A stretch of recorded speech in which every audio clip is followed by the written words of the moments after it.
guess about 4 or 5 years ago, I was the artistic director of Moving Arts, and we actually lost our theater space. So I was trying to figure out ways that we could continue to produce theater regardless of space, try to self-generate work, because I needed to keep our company continuing and thriving. So that was kind of the idea of how we started with the car play. This is a 1979 Oldsmobile Cutlass Salon. It has been in my family since 1979 when it was brand new. And it was my grandfather's retirement present. He was an Oldsmobile salesman. And I got the car in 1986. My dad drove it out here from Chicago, and I've been driving it ever since.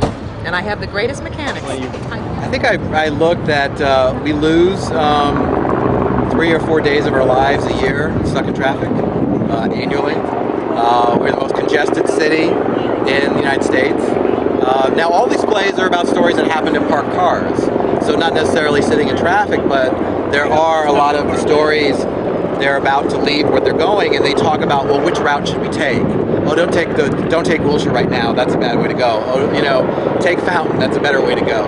So I think we all have these shortcuts of knowing the ins and outs of the city, and I do think traffic is a huge deal. Oh my gosh! My favorite thing about this car is that it is made of steel, and that it doesn't have an airbag in it, because airbags terrify me because they're full of dynamite, and if I'm driving a car with an airbag, I always think it's going to go off in my face. My car, to me, is so meaningful that I dream about it all the time. My car, to me, is my independence. It's my freedom. It's my way of escape.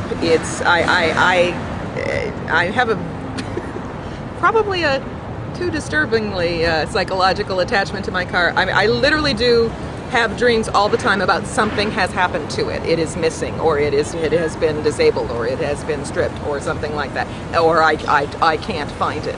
And I think and I've been having these dreams for as long as I've owned this car, and I know that it has to do with my car is my independence.